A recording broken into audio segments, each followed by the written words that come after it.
Hi, everyone. Welcome to the inaugural episode of Outside of the Box. And I am happy to be joined by Zach Lytle and Diana Tarleson from Team Skorpios.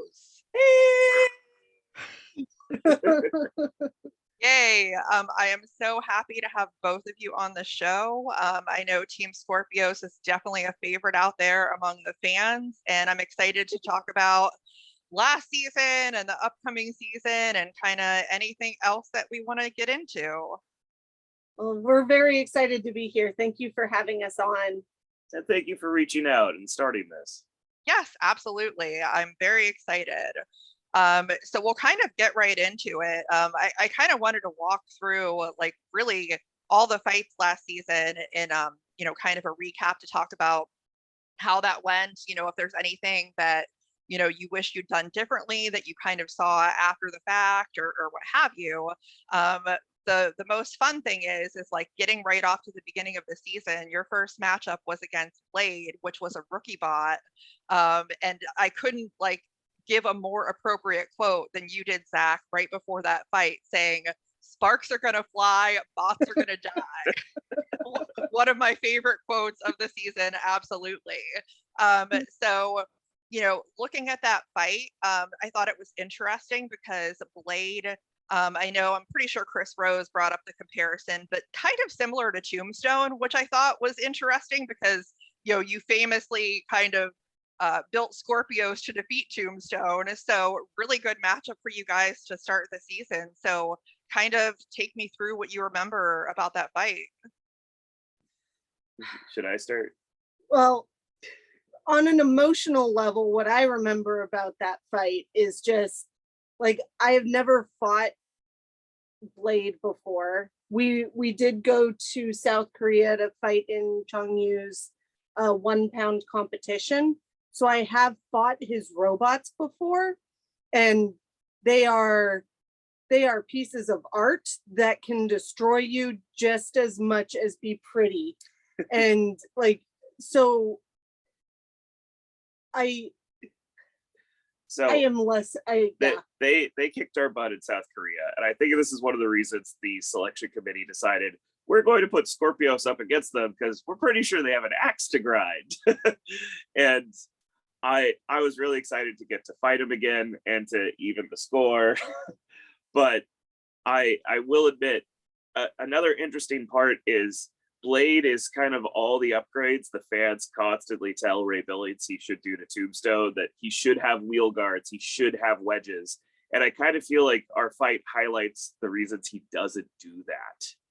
Is because like when someone gets under him, those wheel guards pick his wheels off the ground and then he's more likely to go flying. And I do think they were hoping for like Tombstone v Skorpios version 2 of more sparks, more destruction. And I think Chungyu, if we had been his second or third match, because we were definitely a really bad draw for him right out of the gate. And I do feel really bad he got that so early. And also he had a bunch of crate, what we call crate gremlins. So like his robot, he had it all built and it passed functional, but there were still things, I think I remember from reading his posts, there were still things internally that weren't necessarily at 100% when he fought us. So we weren't. And he was kind of having a lot of the same issues we had in Korea. Like we went over there and our soldering iron wouldn't work on their power system. We bought the little adapters that were supposed to make US plugs work in Korean plugs. But when he came here, it fried everything. And when he came here, he actually ended up borrowing a lot of our tools.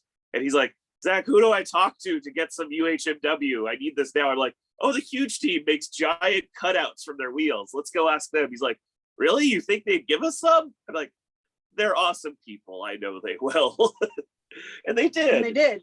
And so he was constantly running over to our pit to use our lathe and our hand tools. And we were happy to have him because he did the same thing for us in Korea. When all of our stuff fried, he's like, "Use mine. Come on, let's get your robots done." Yeah. That's what we do for each other.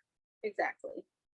And I think So- that that's one of the things that's such an awesome part about BattleBots, is, you know, it's a competitive sport, but everybody is really there for each other and helping each other, because you know, you don't want to fight a robot that is like half decimated and, you know, not working. You want to fight the best, because then Exactly. when you win, it kind of feels better. Exactly.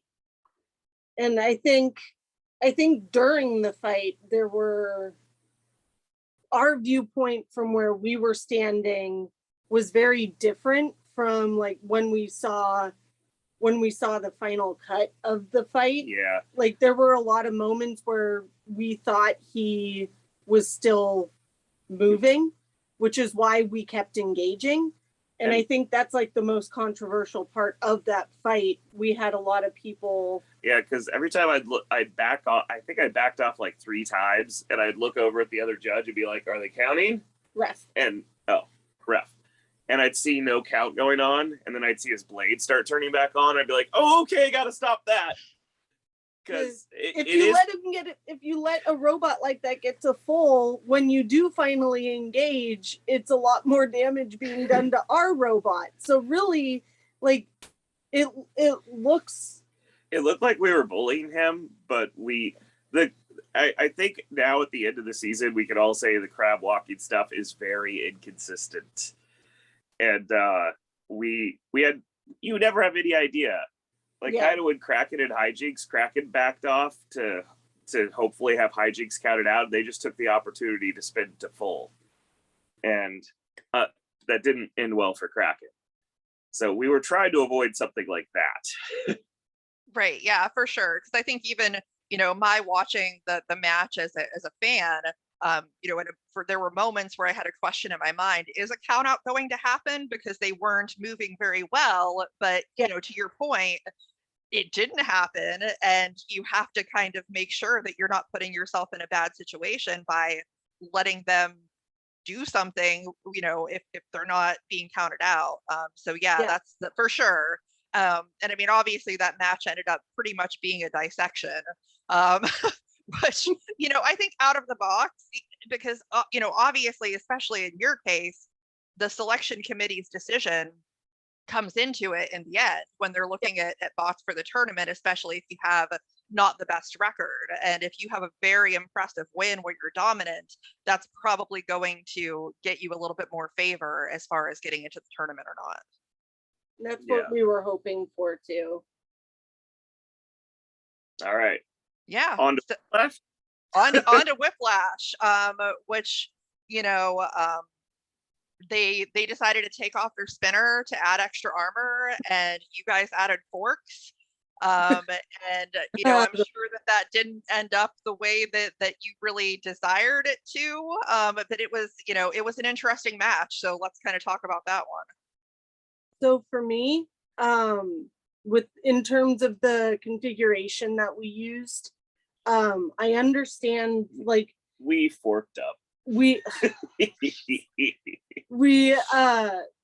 wanted to use the forks to be able to get under Whiplash and try to get the best position for ourselves as possible.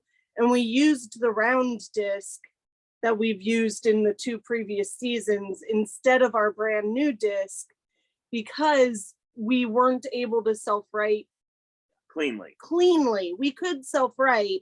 It took 2 steps to self-write with the new blade instead of the 1 swift motion with the old blade. And we figured, Whiplash being a lifter, we would need to be able to self-write more. And like, we did not realize that the forks were so long that even if we got underneath Whiplash, he was still out of reach of our blade. And then when we got in the screw, I had to use the weapon on the wall of the arena to get us out of the screw, which damaged the blade. And so that's why when it did spin, it just didn't look very impressive. And then when we actually got some hits on Whiplash, they weren't very impressive hits, because that blade just doesn't hit with the same. Also, in our last match, the robot was smoking a lot because we tensioned the belt so high that the clutch wasn't clutching and the belt was smoking. And so this time we loosened the belt to try to make less smoke, which we did. That part worked. Unfortunately, the side effect of loosening the belt was we lost all of our hitting power. So the loose belt plus hitting the wall multiple times with the weapon led to a not spectacular weapon performance. I would say if I had to change anything about this fight, it would be I would have full confidence in our T-Rex blade, the one we used in the blade fight, and I wouldn't care about needing a less clean self-right. I would go in with that T-Rex blade regardless. I do wish we just went in with the same Skorpios we brought in the blade match. Hindsight is 2020, and I do really regret when I finally got my Whiplash match, which I had been asking for many seasons, that I just trusted the regular Skorpios and didn't try to put on all the flair. Yeah, I mean, that was a tough one, and you know, it's one of those things because Whiplash, obviously a contender pretty much every year, so it's a difficult robot to face, and you know, especially with them changing their configuration a bit too. The key was, as long as you could get under them and get your weapon on them, then that would have been a different match, but that's unfortunately not what happened. But you don't know until you go out there and do it, and then you know for next time, hopefully. So yeah, it ended up being a split judges decision. And that's the other thing is, with a top contender, you got us a split decision after spending like 20 seconds in the screws. But I mean, that's the thing, is that you also you started turning it around toward the halfway point of that fight. Yeah, like, 30 more seconds on the clock, that match probably would have gone our way. But unfortunately, time was not on our side. And the robot's batteries are paced out to give 3 minutes. So they were slowing down at the end and we weren't, but that was the point. They knew the clock was about to end. Right. Yeah, for sure. So yeah, you definitely had that match. And then, kind of right into the Yeti match, which to me, as a viewer, honestly, they were very similar matches. I mean, in the way that, you had trouble getting under them and they were getting under you, and not being able to really get the weapon on them that much, and then being a split decision, but still a little bit different, just kind of in the way things played out, because obviously Yeti is a different robot than Whiplash. So kind of talk about that fight too. Well, this is my favorite fight of the season, hands down. This is even like possibly a contender for my favorite fight ever in the history of Skorpios. But I will say that, yes, we were not necessarily prepared for how much Yeti was going to punt us into the air. But I was also not prepared for them keeping all four wheels on the ground. When I went back to watch all the old Yeti matches, I'm like, oh, he constantly tips up. I just need to wait for that and take advantage of it. What we didn't realize, because Christian was very quiet about this, is that Yeti is now a dual driver robot. So Greg handles the drive and the forks, I believe. And I know he drives it for sure. And then Christian does the drum. So whenever the robot's turning, there's one person who's focused on spinning down the drum a little bit, so the turning is less chaotic. Which makes him a much tougher opponent. Yes. But I will say, the one thing I am disappointed about in the way this fight was aired is that it looks like we did not hit Yeti at all. But we hit Yeti. We actually hit Yeti a lot. Even if we were up in the air, we were getting like upside down hits with the weapon. We redefined top attack. And so I actually heard this from quite a few fans, is that the way the fight was edited, it looks like we were being owned a lot more than we were. Because once we showed like our damage photos and stuff, and the Yeti damage photos, like we damaged their frame quite a bit.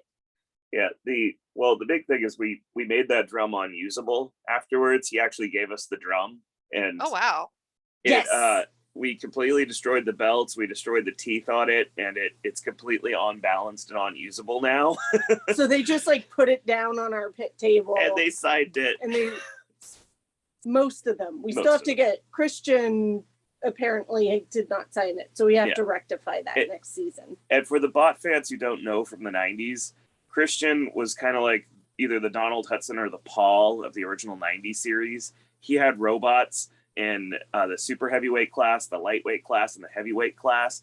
And he has 6 giant nuts to his name. And so that, for me, I was happy I got to fight one of the original BattleBot builders in a way. I know it's a hybrid team of Greg Gibson and Christian, but technically Christian was driving one aspect of the robot, so and I did get to see that giant nut winner mentality in there. Yeah, for sure. Both of these fights were a split decision. I'm just curious because one thing I found interesting is they were both split, but not the same judges voted the same way. Is there anything that like you saw in those fights that would say, okay, I get why this judge decided to go a different way than the other fight? We all make the joke, never let it go to the judges. And truthfully, I don't track which judge says what. Sorry, judges. But I would just say probably one of the most consistent things in our fights that do go to the judges is that they are usually fights where like maybe the first half of the fight, we are having trouble engaging our opponent. And it isn't until the latter half of the fight that we are getting the engagement that is needed to fully give us that win. So I would say Skorpios has durability and endurance. Yes. It's our 2 best categories. Yes. So if you're not ready to go all 3 minutes with us, it's not going to go well. But at the same, to my point though, is like if we're not having trouble getting under Whiplash, if we're having trouble getting under Yeti for the first minute and a half of the fight, that's going to mean something to at least to 1 or 2 of the judges, or all 3. So for sure. Last season we kept getting like in season 5 we kept getting aggression and control, but this year like we won damage category on most of them and lost the other 2. Because with the Yeti match we did win the damage category, and in the Whiplash match I believe we won it as well, but we lost the other 2. You never know. But I mean, honestly, I think that, despite a 1-2 record, having those losses be split decisions probably favored heavily into getting the play in for the tournament, which I'm sure that you were both really glad to have that opportunity. Of course, that ended up being against Malice, who I'm pretty sure, I believe you guys are pretty good friends with Team Malice. Yes. That was a hard match for her. That was emotionally probably one of the hardest matches I've had to do. So aside from our Ice Wave Bounty win. But yes, I am very good friends with Bunny. So this was very, very hard. But it was a good fight. I am proud of the way the robot performed. I am proud of Zach for having no fear and just being YOLOing our robot into all the horizontal spinners. It's the only thing that ever works. It's the only thing that ever works. I mean, because like again, when we're comparing fights, I mean, that fight really reminded me a lot of the Blade fight that you were very successful getting underneath Malice, very successful getting your weapon to them, and definitely kind of did the box rush right out of the gate, very aggressive, and that was also an impressive win. Yeah, no, the hardest thing for me for season 6 was realizing that the forks that Zach designed had a good purpose. I fully am like OG Skorpios. Let's just like look at the wins it has behind it. It beat Tombstone, it beat Blade, it beat like virtually almost every horizontal spinner in the field. We're coming for you, Valkyrie. And so for me, like realizing that forks play a role on even on Skorpios, because Zach and I like to say we were doing forks before it was cool, because actually the design of our plow, those leading edges are technically forks, and we were running them back in season 2 when Orion was captain. And that's just been, so for me it's been very hard to like break that. And I did. So this year we got to fight the first and second robot from last year, fighting in-game and Whiplash. It's something I learned, like they can change their forks in the battery tent. And to give you guys an idea, like normally there's the pit area where you build your robot, and then an hour before your match or two, you're supposed to go into the battery tent, and the last thing you're supposed to do is put the batteries in the robot that's in this place that if there's a fire, it doesn't burn down the pit area. And then you walk your robot to the arena, so that it's kind of this 3-stage thing. And by them putting the bolts, like for us to change the armor on the front of Skorpios, it takes like an hour and a half. Everything has to be out of the robot, and it's the first thing we mount.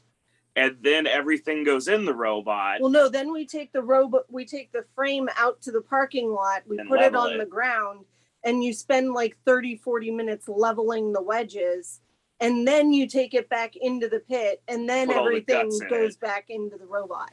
So for us, it's a big process. So all of our forks were welded onto the wedges, and everything was done ahead of time. So, but in-game and Whiplash have this thing where they can change it in the battery tent. And there's nothing against this. There's no rules against this. I don't want to make it sound like they're cheating. It's just very clever. Yeah. If you look at the wedge plates that mount onto their robot, there are little places. They're big bolts on the outside, so they can pack up the whole robot and have the very last thing they do at the last minute slap a set of forks on it. And so you don't know what they're bringing, and chances are they can see what you're bringing and figure out the best way to counter it. And I did not know this is how this configuration game is being played. And so it was very eye-opening and educating getting to fight those two. Yeah, I'm sure. And let's kind of talk a little bit about that end game fight. Didn't last very long. They're like the tombstone of today. Like really, they're like the boss. They're the tombstone of the vertical spinner world. Yes. So I want to say that our configuration was supposed to look drastically different than it did.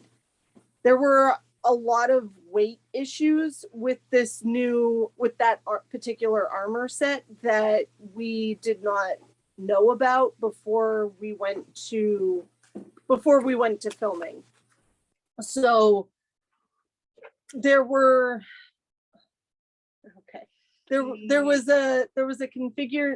an issue with the weight, and then also like I'm gonna let you talk about like the smart aspect of why we only went for the outside forks. So the entire season, the fork game has been our enemy. It seems like we had wrong wedge. Sorry, go ahead. Seems like we had the wrong wedge configuration in like every fight except Blade. We know what to do with a horizontal. And Malice. And Malice.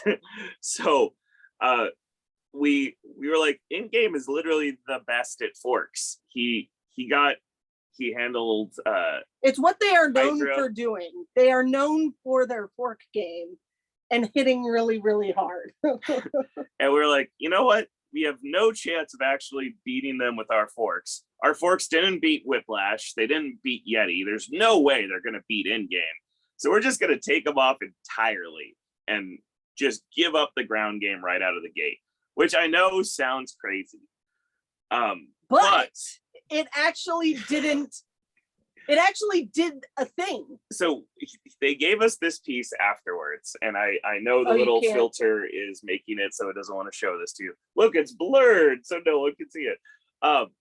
It's a side panel of Endgame, and we did more damage to them than any of their play-in matches or their normal season matches. We're trying so hard to make this do a thing, and it keeps just wanting to blur it. But they came to us and gave this to us at the end, and they said, you successfully did more damage to us than Hydra, Witch Doctor, and Sawblaze combined. There's even like a bolt that it's just jammed in there. They can't get it out. So they gave us the side panel with the bolt in it. And we sheared all of these screws. There was only 2 screws still holding this on. There's actually like a Skorpios bite, 2 Skorpios bites in there. So it looks like, because it was so short and we were getting dominated so hard. It looks like we didn't do anything. But like seeing the actual damage part, which none of their podcasts are going to see. We did show this off in great detail on the Builder blog. And I can send you a photo of it when we're done, so you can actually. Oh, cool. Yeah. So the strategy worked. We were just going to jump on his forks and then hopefully get stuck there. And then we were going to swing the arm down because he had 4 critical spots on the front of the 2 tires and the 2 pulley belts that run his blade. And we were like, we're just going to count on our durability to tank a few in-game hits. And I will say, we were still mostly working if we weren't high-centered and pivoted in a weird spot on the deck. Our wheels turned and our blade spun. The arm it didn't like all the recoil. Recoil from that hit. What they didn't show in this fight, and what nobody knows we did, is on top of having our forks be so wide set and just giving up the ground game, we also, for the first time ever, used the weapon arm as a lance. So we had it at the very last second, instead of starting with it back like we normally do, I put the arm forward, so we were like a pseudo vertical, which actually surprised them too. Nobody knew we were going to do that. And so it kind of helped like jolt them out of their game a little bit. Obviously not much, but because of that, that's what Zach means by the recoil though, is we were taking hits in a way the arm was never really intended to take. So the arm on that robot completely got destroyed. The blade still worked, but the arm, even if we got off the box, the arm would not have been able to do anything. Yeah, and the next hit that flipped us over, we would have been stuck that way. Yeah. Actually, I know the robot still drives like that. I wonder if the blade would still spin like that. So does that kind of go into the parking lot and figure that out. So I would say, even though we lost that fight, we learned a lot, and we were successful. Like we got some critical hits on endgame that would have been were more critical than I realized until they pulled their robot apart. Like it just when we were out in the cool off area, it did not look like we did very much to them, but when they were doing everything on the internals and stuff, it showed quite a bit. It showed a lot more the damage that we did. So, but they are a tough opponent. Yes, 100%. And they definitely deserve the giant nut they won last year, and it was an honor to fight them. Yes. Yep, you always want to fight the best, the really great teams out there, because like you said, you learn from it, and it's just a good test for your robot. Yeah. So one interesting observation that I had, and I don't know that anyone else necessarily drew those parallels, but the eventual winner of the tournament, Tantrum, like Skorpios, is also a bot that is very durable, hard to kill, and when they hit you with their weapon, it's very devastating. seeing a bot like Tantrum win the whole tournament, do you think that with the knowledge that you've gained from this past season, that bodes well for Skorpios next season? We hope so. Yeah, We definitely. We took a lot of notes this season, and we've already started like our scheming and our planning for the next season of Skorpios. So, And like, except for Malice, everyone we had to fight this year was a top 10 rank. And Blade, Malice and Blade. Sorry, I guess all three of our losses were top 10 ranks, because Yeti was ranked number 10 at the start of this season. I don't remember where in-game was ranked, but he's got to be up there. And Whiplash was ranked number 2, so only behind Bite Force. And I definitely wanted to fight the very best of the best out there, and I do feel like we are learning, and we are learning how to beat them. Hopefully, you have to take the hard knocks first. Yep. Yeah, for sure. And then, like, of course, I can't not talk about, just in general, some of the tournament happenings and kind of how a lot of people felt at the end of the tournament.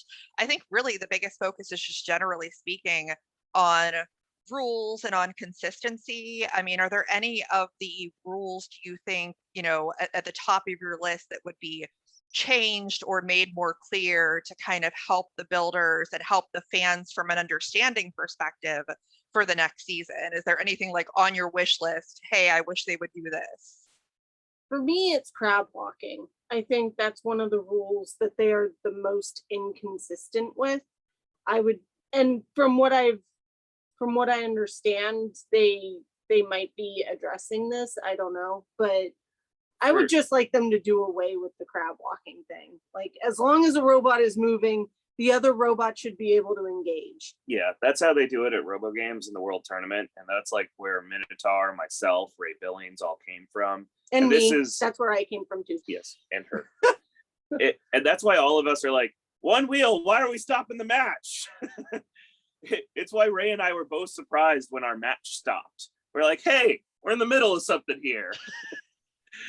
And it's also what during the Tombstone free shipping fight, like, yeah, Gary had one wheel left on his robot, and both of them assumed they were still going. Because that's just what everybody who came from Robo Games, that's basically what they know to do, is like, as long as your robot can move, you are still moving, the fight is still going. And for the opponent, their robot is still moving, so I am still engaging. So for me, the crab walking rule is what I would like to just see, like, gone. How about you? I want some way for the builders to address if a rule was broken, because the biggest thing in like the Witch Doctor Minotaur fight is if a robot's stuck, they're supposed to be left stuck there for 20 seconds to let the other robot hit them. And they unstuck Witch Doctor at like the 9-10 second mark, robbing Minotaur of that opportunity. And anything that happened after that doesn't matter, because the match had been interfered with. It's that one decision that happened that like upset the Brazilians so much, because they're like, that was a huge swing in Witch Doctor's favor, and it's not their fault. I mean, this is the ref's call. And I'd like to see, and this is where I don't know how to answer this next question. There needs to be a way to say like, hey, a rule was broken. Can we review this? But it's not fair to just give it to one of the teams because a rule was broken. But also, we can't rerun fights. It's kind of because you can't just tell both teams to go fix and then go back in the arena. It doesn't work like that. We don't bring enough spare parts for that. That's it would call into question almost every, like, it would give almost every team a blank check to like say, I don't like the way this one was judged. Redo. But redo. There still needs to be something when an actual rule was broken and a match was interfered with, that there needs to be some way for the builders to challenge that and be like, this is the rule. this is what happened. It's on film. We all saw it. But I don't know what comes next after that. Right. Yeah, I get the point. It's this would be good to do, but like, how exactly do you do that? Because when the damage has been done, parts have been expended. There's really no redoing a match. Right. So what would, yeah, exactly. To your point, like what would the next step of that be, and what would it look like? And that's the hard part of this to answer. Yeah. Do you think that like, I'm not a builder, I'm not a driver, I don't know, but from my perspective, that there's a way, in that situation to let the teams each have a challenge where in the moment when something happens, say in that situation, the referee calls and says, hey, we're going to unstick, and Team Minotaur realizes it's only been 10 seconds and they say, hey, we want a challenge, that wasn't long enough, that they can then reset at that like pre 10-second mark and let another 10 seconds pass and then call the unstick. Like, is there a way to do that? It's an idea. Yeah. It's hard to know if they would do that. It's hard to know how that would actually look in the drivers. And I have a feeling the drivers and the teams when they're standing on actually some teams do this a lot better than we do. I think this is something we could utilize next season, is having someone whose job it is to interact with the referees. Yeah. But like, yeah, I don't know. That, like Zach said, we're not sure what the next step in his thing looks like. That could be it. It could be like have someone on your team who's paying attention to what the refs are doing, say, hey, it hasn't been long enough yet. And I have a feeling we'll see a lot more teams literally walk up with the rule book ready to quote. I'm sure, because I mean, honestly, even speaking as a fan, it's not a fun experience to see something that seems not right. And, like you want everything to be very clear and very consistent. Even if the bot that you like isn't the one that wins, you just want it to seem consistent. So I definitely get that perspective. So I assume, at this point, I know a lot of fans have been asking when the tournament's going to be next year. So you were both, I'm sure, making plans for that at this point, depending on when that ends up being. So one of the big things of our YouTube channel is we keep trying to show people what it's like to actually be a builder. That was kind of our whole mission statement. And they don't tell us when the recording is until 6 weeks out. And this is why so many robots like look half done, and people are like, why wouldn't they have fixed that before the thing? It's because you don't know if you've been chosen. There's 5,000 people who apply every year. They only pick 50 of us. Or sorry, 66 last time. And if you're Witch Doctor, Tombstone, or like one of the top 10 or top 16, chances are you're going back. And you're going back. But the rest of us sit here, and sorry, Skorpios we were last season, since we won the bounty and we won the bolt, we knew we were going back, and we were in that select few. We don't know if we're in that select few this season with our. I'd like to think so. I'm hoping, but we don't know. We don't know, and so a lot of people don't want to spend money building until they get the official word that it's happening and you've been picked. And I think a great example of this was Rusty. Everybody loves Rusty. He's been applying since season 3. And he applied in season 3. They're like, nah. He applied in season 4. They're like, nah. He applied in season 5. And they're like, no. But then COVID happened. They lost all the international teams. Then more US teams started pulling out. And they were down to like 30 some odd robots. And they're like, quick, anyone who had an application video that had a done robot in it, send them an invite. And David Eaton got the call I think it was a week or 2 weeks before filming started, and they're like, "Can you be in LA with Rusty like next week?" He's like, "Sure." That's why he showed up without a team, because he had a week's notice. And I don't think Pain Train was quite that short a notice, but they had a super short notice as well between when they were accepted and when they had to be at BattleBots. They had a super short build time. Yeah, and because again, I believe, I don't want to misquote, but I believe they were selected after the other teams pulled out and they needed to fill the so getting on the show is very, very difficult. You have to have a really original robot. It has to be something they don't already have, and you have to have a neat backstory. And it's not like having any one of these gets you on. You kind of need kind of a mix of all three, or at least a somewhat interesting thing to set you apart. And the worst thing you can do is make your robot too similar to an existing one. Yeah. I've heard Greg Munson say they have a whole pile of, it's basically Tombstone.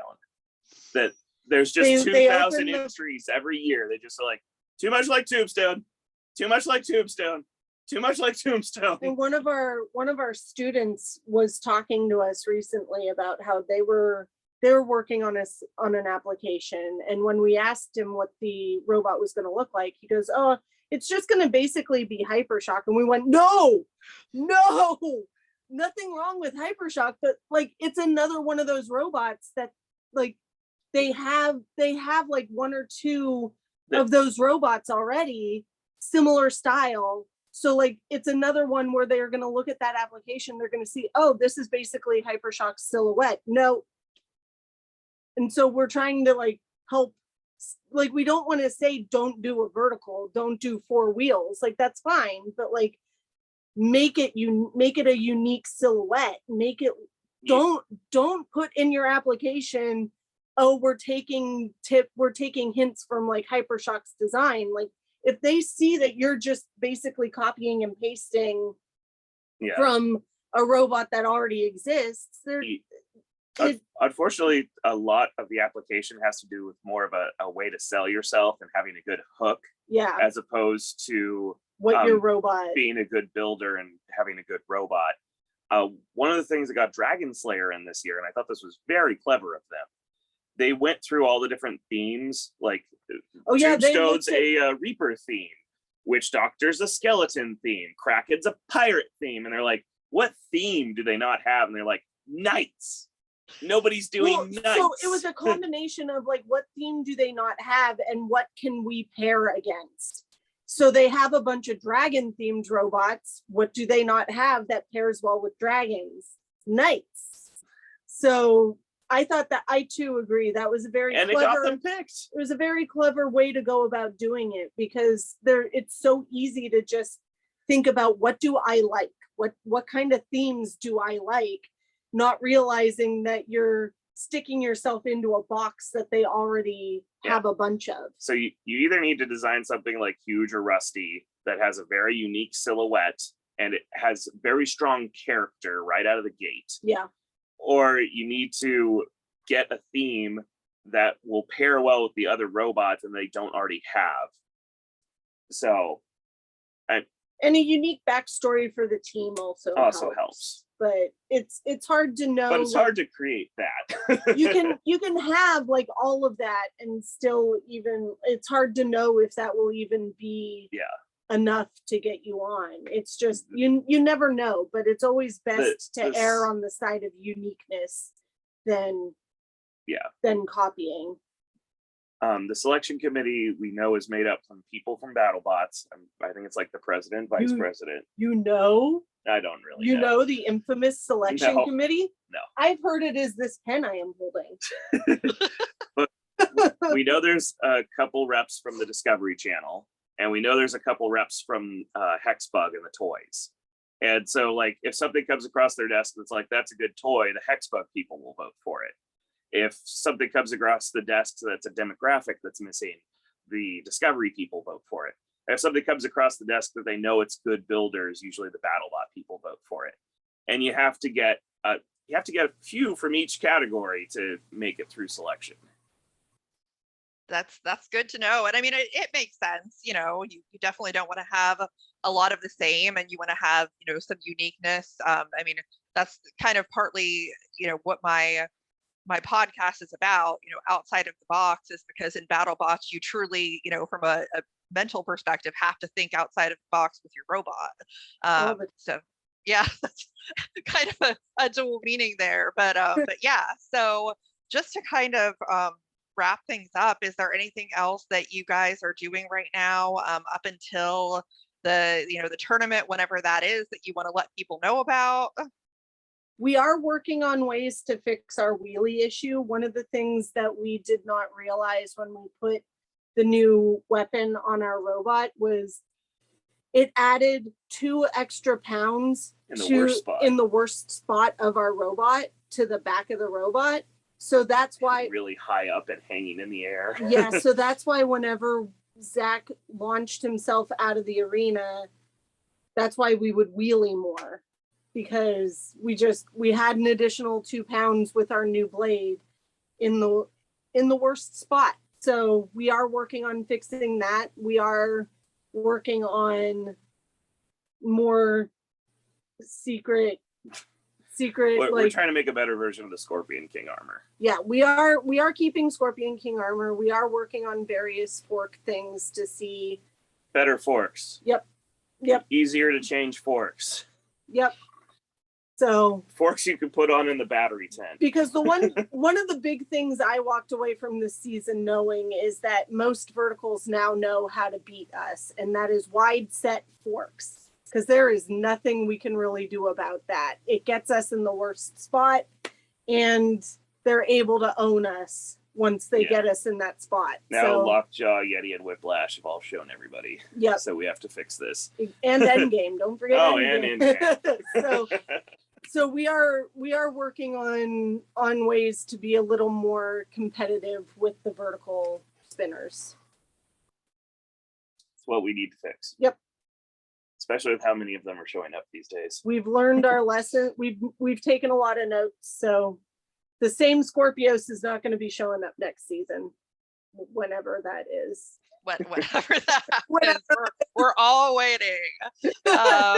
Well, I definitely appreciate you joining me today. I think that you're both incredible ambassadors of the sport, and just, you know, great for the fans. You know, I know everybody appreciates you. So yeah, thank you. And hopefully we'll learn more about next season pretty soon. Fingers crossed. All right. Well, thank you very much. Thank you. Have a wonderful day.